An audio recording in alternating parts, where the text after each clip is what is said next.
सारा प्रणाम। बड़ी बहस में आपका स्वागत है। मैं हूं भूपेश कोहली। किसान आंदोलन और सियासत, कश्मीर से केरल और गुजरात से असम तक कृषि बिल पर बवाल जारी है। 12 दिनों से दिल्ली की सीमा पर जमे किसान कृषि बिल कानून को रद्द करने की मांग पर अड़े हुए हैं, जबकि सरकार से 5 दौर की बातचीत बेनतीजा रही है। लेकिन आंदोलन के इस कैनवास के पीछे एक और रंग सुर्ख हो रहा है, वो है सियासत का। 40 से ज्यादा किसान संगठन अगर सड़कों पर हैं, तो 20 से ज्यादा पॉलिटिकल पार्टीज, राजनीतिक दल और 10 से ज्यादा ट्रेड यूनियंस 8 दिसंबर के भारत बंद का समर्थन कर अपनी अपनी रोटियां सेकने में जुट गए हैं। सवाल यहां पर यह है कि कृषि बिल से जो नफा नुकसान होना है वो किसानों का है, तो फिर सियासी दलों को आखिर क्या मिलेगा?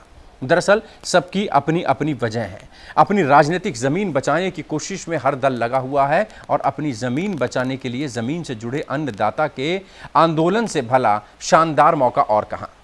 8 दिसंबर के भारत बंद से किसान और नेता दोनों सरकार पर दबाव बनाना चाह रहे हैं, क्योंकि उनका मानना है कि इसी बंद से 9 तारीख की वार्ता में समाधान के दरवाजे खुल सकते हैं। सरकार भी सब समझ रही है।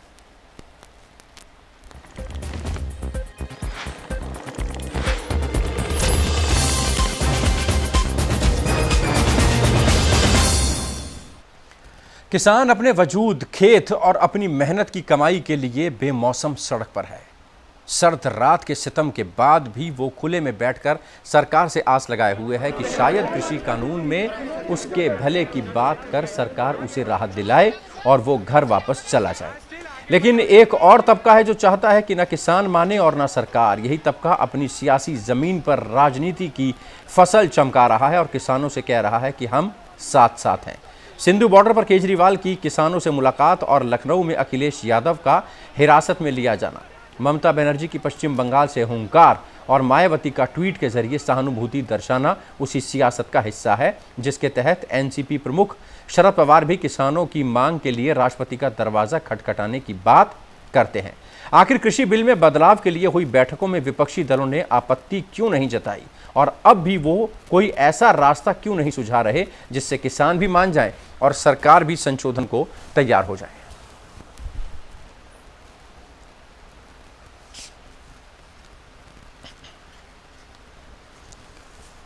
उधर केंद्रीय कानून मंत्री रविशंकर प्रसाद ने विपक्ष पर जबरदस्त निशाना साधा। उन्होंने कहा कि किसान आंदोलन में गैर विपक्षी दल भी कूद गए हैं।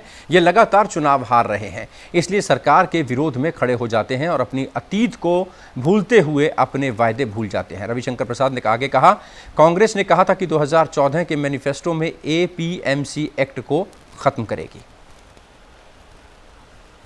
आज जो नरेंद्र मोदी की सरकार ने किया, यूपीए की 10 साल की सरकार में यही कर रहे थे, अपने राज्यों में कर रहे थे, बढ़ चढ़कर कर रहे थे। अभी मैं डॉक्यूमेंट दिखाऊंगा देश के सामने। लेकिन आज जब इनका राजनीतिक वजूद खत्म हो रहा है, ये बार बार चुनाव में हारते हैं,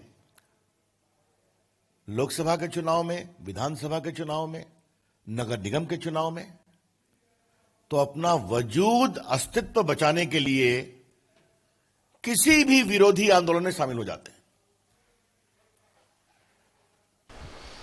कृषि बिल पर समाधान की 6ठे दौर की बातचीत 9 दिसंबर को होने जा रही है, जबकि किसान संगठनों ने 8 दिसंबर को भारत बंद का ऐलान कर सरकार पर दबाव बढ़ा दिया। कृषि मंत्री ने संकेत दिया है कि किसानों की मांग और विकल्प पर सरकार विचार करेगी। आंदोलन और सियासत में चर्चा करने के लिए हमारे साथ भारतीय जनता पार्टी के नेता गुलरेज शेख मौजूद हैं। संजय गुप्ता जी कांग्रेस के नेता अपनी बेबाक राय रखते हैं, हमारे साथ मौजूद हैं। पुष्पेंद्र चौधरी किसान नेता और वरिष्ठ पत्रकार पीयूष पंत साहब भी हमारे साथ मौजूद हैं।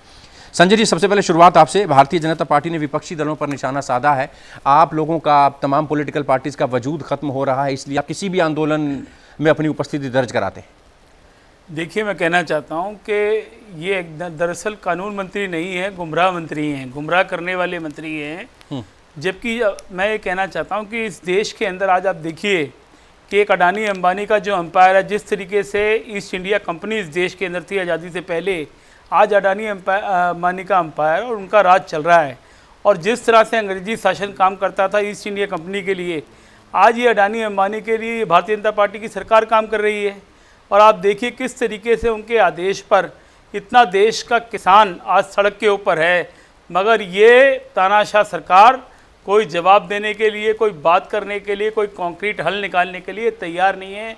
इस देश की 3/4 आबादी जब सड़क के ऊपर आती है अपने विषयों को लेकर, क्या मांग रहे हैं? मांग रहे हैं अपना अधिकार, अपनी कीमत को मांगने का अधिकार मांग रहे हैं कि जो वो उपज करते हैं उसकी सही कीमत उनको मिल पाए।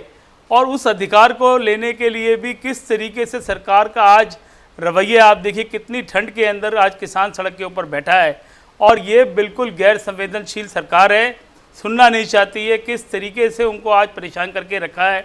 तो मुझे तो वो दिन याद आते हैं ईस्ट इंडिया कंपनी के, वही सरकार, सिर्फ शक्लें बदल गई हैं और वही सोच है, वही दिशा है। आज उद्योगपतियों के लिए सरकार काम करती है, किसान के लिए, मजदूर के लिए, उद्योगपतियों के लिए सरकार काम कर रही है, किसान बेहाल है, सड़कों पर है कि सरकार के कानों पे जूं नहीं रेंग रही है। क्यों इतना परेशान हो रहा है किसान इस सरकार में, इसका जवाब देंगे गुलरेज शेख। तमाम आरोप संजय गुप्ता कांग्रेस नेता उन्होंने आप पर लगाए, जवाब गुलरेज भाई।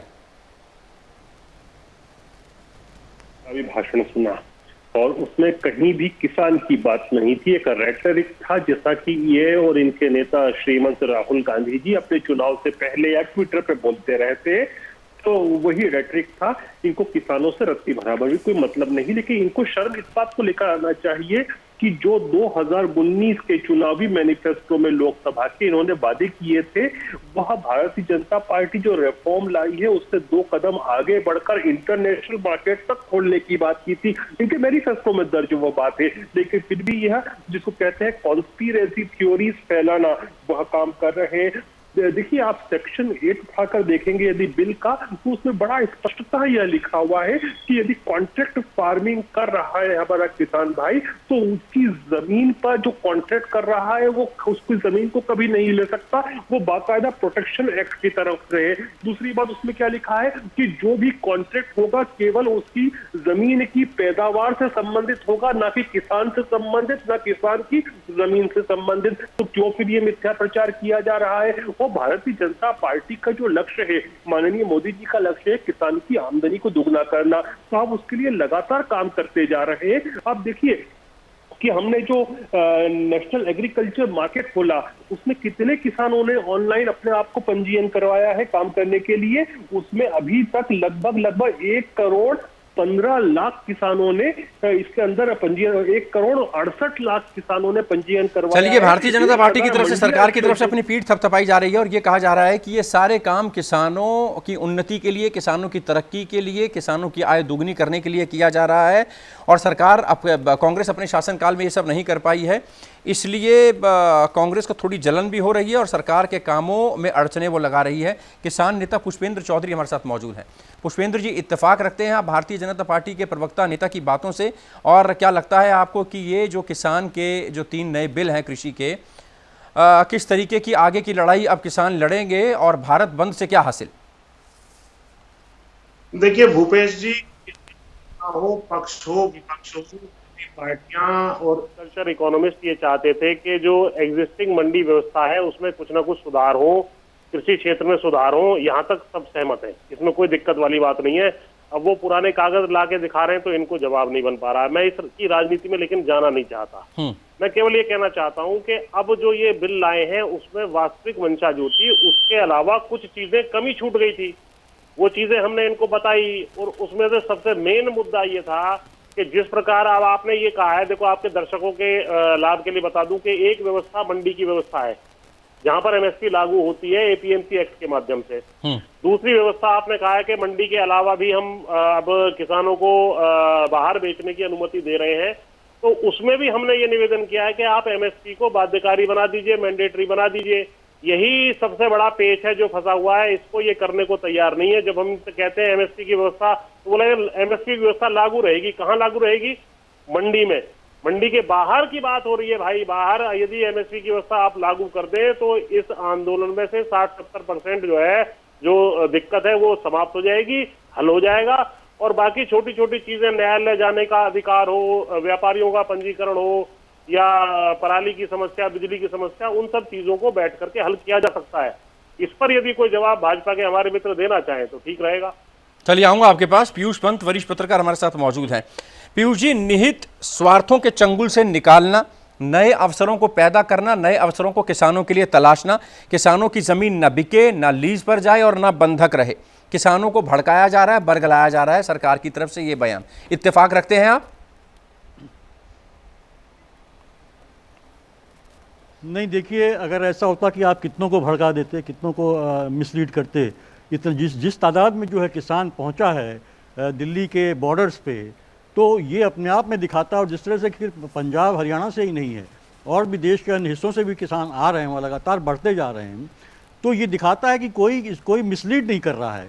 ये जो भारतीय जनता पार्टी है, उसकी सरकार है, उसका एक फ्रस्ट्रेशन है, क्योंकि वो चीज़ों को नियंत्रित नहीं कर पा रही है। और इसलिए नहीं कर पा रही है क्योंकि वो अपने हिसाब से चीज़ों को चलाना चाह रही है, न कि वो किसानों के मंशा उनकी क्या है उनसे कंसल्ट करके, या उनके हित में क्या है ये बिना जाने हुए ये सरकार जो है एक न एक कदम उठाती चली जा रही है, और चाहती है कि वो जो ये कह रही है वो पूरा का पूरा जो है कि वो उसको इम्प्लीमेंट करती चली जाए।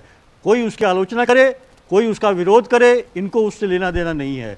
तो ये मुझे लगता है कि जो ये एक चीज़ है कि आप किसानों की समस्याओं को नहीं समझ रहे हैं, उनकी बात नहीं समझ रहे। देखिए, अगर आपको ध्यान होगा भूपेश जी, तो अभी जो है कि इसी साल शुरुआत में जो है पंजाब सरकार भी इसी तरह का एक बिल लाई थी, जहां उन्होंने जो है कि एक प्राइवेट मंडी का बिल लेकर आई थी, जिसका बहुत ज़्यादा विरोध किया था पंजाब के किसानों ने। तो ये शुरुआत, ये पंजाब ये समझ रहा है, पंजाब का किसान और पूरे देश का किसान भी, कि देखिए मंडी का जो एक स्ट्रक्चर है उसको स्ट्रेंथन करने के बदले जो है आप प्राइवेट मंडियां खोल रहे हैं, जो कि पूरी की पूरी मंडी के सिस्टम को ख़त्म कर देगा। तो छोटा और जो मार्जिन सीमांत किसान है उसके लिए बहुत दिक्कतें होंगी, और उनकी एक बहुत बड़ी आशंका है।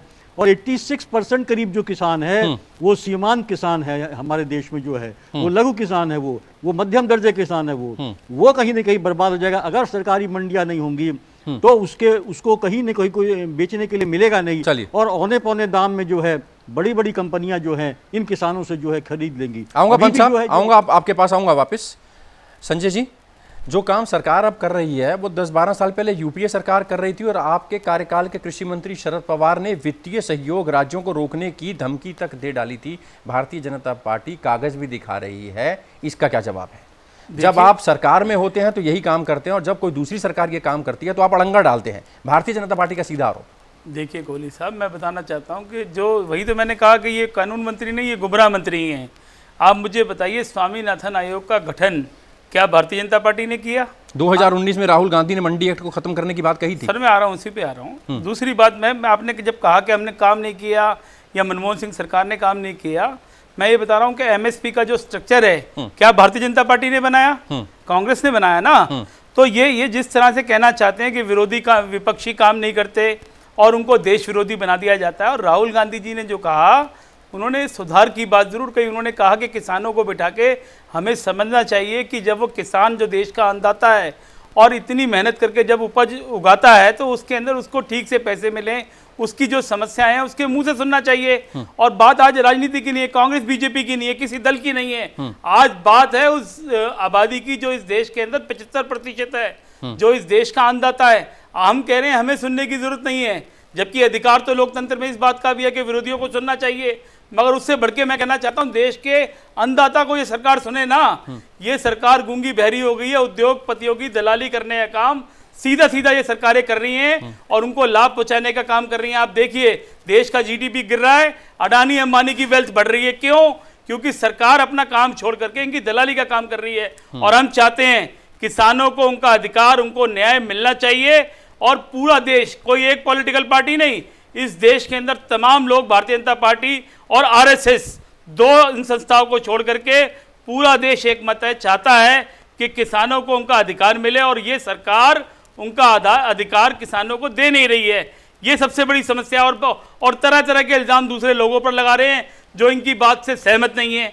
तो जो भारतीय जनता पार्टी आरएसएस की बातों से सहमत नहीं होगा उसको देश विरोधी कह दिया जाएगा। गुलरेज भाई, कल सुबह 10-11 बजे से 3 बजे तक भारत बंद सरकार की क्या रणनीति है?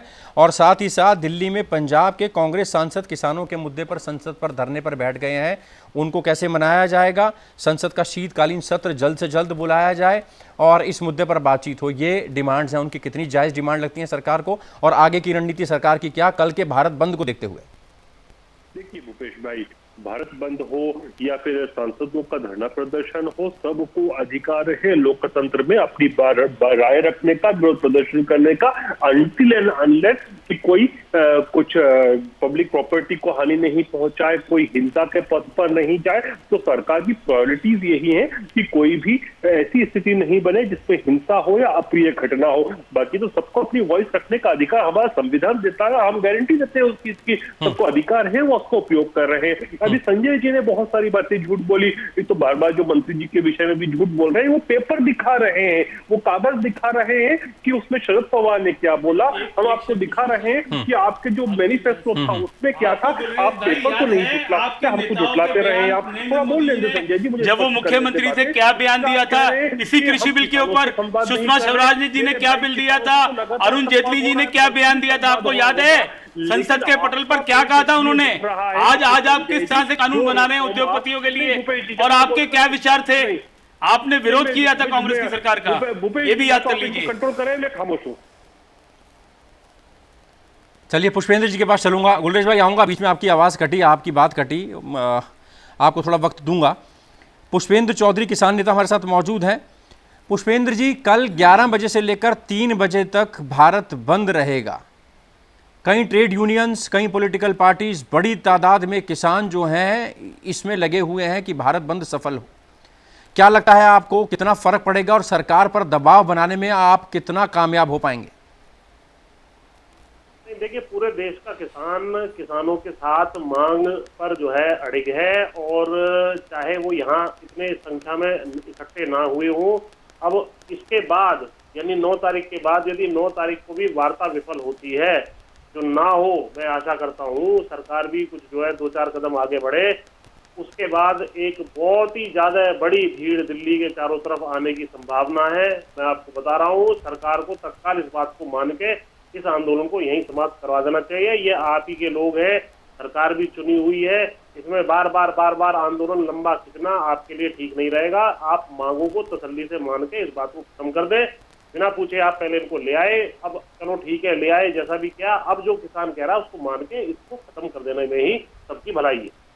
गुलरेज भाई, यहाँ समझना चाहूँगा ये कि तमाम पॉलिटिकल पार्टीज नेता, जैसा कि आप आरोप लगाते हैं संसद में, अब जब उनकी सरकारें होती हैं तो आपके साथ दिखाई देते हैं और उसके बाद में पलट जाते हैं। दिल्ली के मुख्यमंत्री अरविंद केजरीवाल की बात करें तो सिंधु बॉर्डर पर वो गए, किसानों के साथ होने का उन्होंने दावा किया और साथ ही साथ जो किसानों के लिए उन्होंने इंतजाम किए हैं उसका श्रेय लेने की भी उन्होंने पूरी कोशिश की।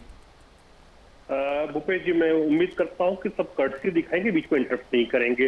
देखिए, जहां तक विपक्ष की बात है, विपक्ष अपनी राजनीतिक रोटियां सेक रहा है और पूरा विपक्ष एक क्यों दिख रहा है और किसानों को क्यों भड़का रहा है? क्योंकि देखिए, हम जो सुधार कर रहे हैं कृषि कानूनों के माध्यम से, कृषक की इकोनॉमी में किसान की जो आय है, उसका जीवन की जो शैली है, जीवन यापन जिस प्रकार से करता है, उसके इजाफा करने के लिए, तो आप ये मान के चले एक बार इम्प्लीमेंटेशन हो गया इन कानूनों का, तो किसान हमेशा के लिए भारतीय जनता पार्टी का वोटर बन जाएगा। इसीलिए इन सबको पेट दुख रहा, तकलीफ हो रही है कि ये परमानेंट वोट बैंक नहीं बन जाए कहीं बीजेपी की, इसलिए ये गुमराह कर रहे हैं, बहका रहे हैं। तो जहां तक विरोध की बात है, देखिए एक बात और भी मानिए, जो भी व्यक्ति या जो भी सरकार रिफॉर्म लेकर आती है, कहीं ना कहीं उसको विरोध सहना पड़ता है।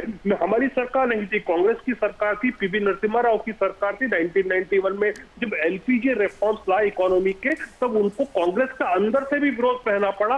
बाहर से तो सही है, लेकिन अंदर से ज्यादा सहना पड़ा। लेकिन वे सब चीजों को सहन करें, रिफॉर्म लाए, आज भारत को लाभ मिल रहा है। तो जो हम कृषि में रिफॉर्म्स लेकर आए हैं, किसानों को की जनरेशन को, पीढ़ियों का इसका लाभ मिलेगा और भारतीय जनता पार्टी की परमानेंट वोटर बैंक बन जाएगी वह। इसीलिए सब एक साथ आ रहे हैं हमारे खिलाफ। क्यों ऐसा कर रहे हैं गुप्ता जी आप? किसानों की पीढ़ियों को इसका लाभ मिलने वाला है और उसके बाद आप इस तरीके की अड़चनें लगा रहे हैं, इस तरीके से किसानों को बरगला रहे हैं। भारतीय जनता पार्टी के इन आरोपों का क्या जवाब है? अगर किसानों की स्थिति सुधरती है और कांग्रेस का वजूद खत्म होता है, आप अपनी उपस्थिति दर्ज कराने के लिए सब कर रहे हैं। देखिए, एक सरकार में बैठे कुछ लोग और संगठन तो सारी चीज़ों को ठीक से समझ रहे हैं और आने वाले कितने दशकों का इन्होंने हिसाब बनाया है, मगर जितना किसान सड़क पे खड़ा है वो बेवकूफ़ है, देश की तमाम आवाम बेवकूफ़ है, विपक्षी दल बेवकूफ़ है। जितने पढ़े लिखे लोग आज अपनी ये मेडल्स वापस कर रहे हैं जो ये सब लोग दे रहे हैं, ये सब बेवकूफ़ हैं। एक समझदार जो कुछ लोग हैं वो बहकाने वाले लोग हैं, उनका नाम है आरएसएस र्यूमर स्प्रेडिंग सोसाइटी। और मैं बताना चाहता हूं कि यदि आपके अगर कानूनों में इतना दम है और अच्छे कानून आप लाएं तो विरोध क्यों हो रहा है? आप मुझे बताइए कि किसी हक के लिए आप काम कर रहे हैं, लड़ाई लड़ रहे हैं, और वो विरोध क्यों कर रहे हैं? और मैं दूसरी बात कहना चाहता हूं, जब किसान कहता है कि उसके अधिकार की बात है तो सुन लीजिए ना। आप बताइए एमएसपी के अंदर एक लाइन आपको लिख के देने में कि यदि कोई व्यक्ति अगर उससे कम पे खरीद करेगा वो एक कानूनी इसको सजा मिलेगी, उसके खिलाफ मुकदमा दर्ज होगा। आपकी सरकार सुनने को तैयार नहीं है क्योंकि आप उद्योगपतियों की सरकार है, अडानी अंबानी की सब। मेरा सीधा आरोप है, इस पे गुलरेज भाई जवाब नहीं दे रहे हैं।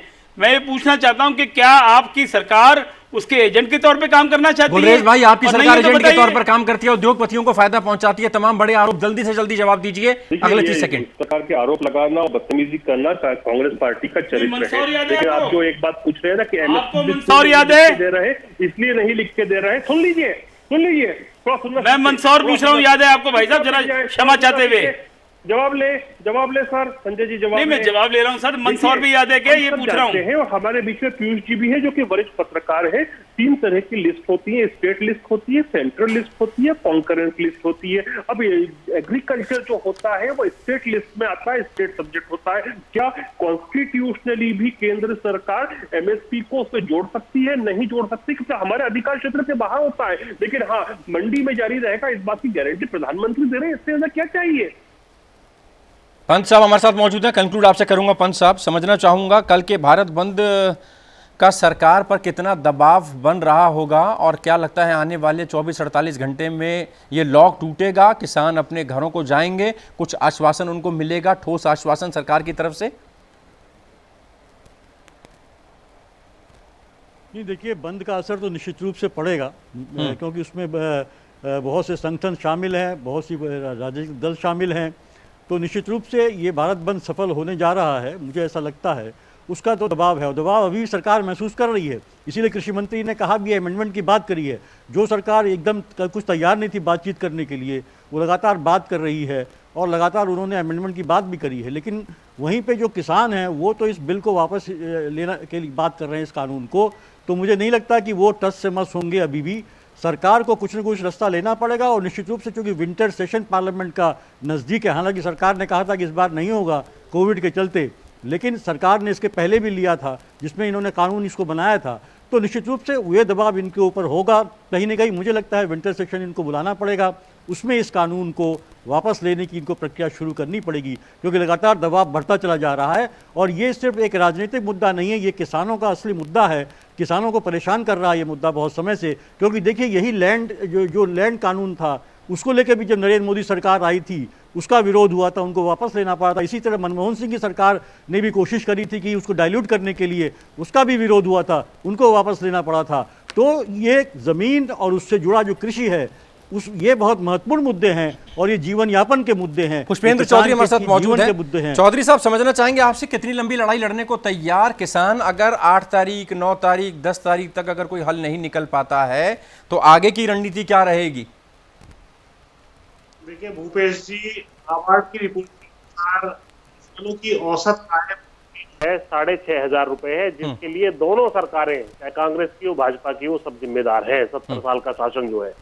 अब हम अपने बच्चे 6,500 रुपए पर मंथ में कैसे पालें, ये बड़ी विकराल समस्या बन चुकी है। हमें आशा है कि हमें एमएसपी का जो है कानूनी अधिकार दे दिया जाएगा और शीघ्र ये आंदोलन खत्म हो जाएगा, वरना अब ये जीवन मरण का प्रश्न बन चुका है। चलिए, आऊँगा आपके पास। फिलहाल वक्त की कमी है। गुलरेज शेख, बहुत बहुत शुक्रिया हमसे बातचीत करने के लिए। संजय गुप्ता जी, आपका बहुत शुक्रिया। पुष्पेंद्र चौधरी जी, आपका बहुत शुक्रिया। अगले एपिसोड्स में भी आपके साथ बातचीत ज़रूर होगी। पीयूष पंत साहब, बहुत शुक्रिया। तो कल सुबह 11 बजे से लेकर 3 बजे तक भारत बंद रहेगा। सरकार की कोशिश कि किसानों के साथ बैठकर जल्दी से जल्दी इस डेडलॉक को ख़त्म किया जाए और किसानों को अपने अपने घर वापस भेजा जाए। लेकिन किसानों का कहना है कि अगर सरकार ने उनकी मांगें नहीं मानी तो अब सवाल जो है वो जीवन मृत्यु का हो गया है। देखते हैं 48 घंटे सरकार के लिए भी क्रूशियल हैं, और किसान कितनी लंबी लड़ाई लड़ने को तैयार, ये देखना भी बाकी है। फिलहाल बड़ी बहस में अभी के लिए इतना ही। दीजिए इजाज़त। ब्रेक के बाद खबरों का सिलसिला जारी रहेगा। आप चलते रहिए सहारा न्यूज़ नेटवर्क के साथ। इजाज़त, सहारा।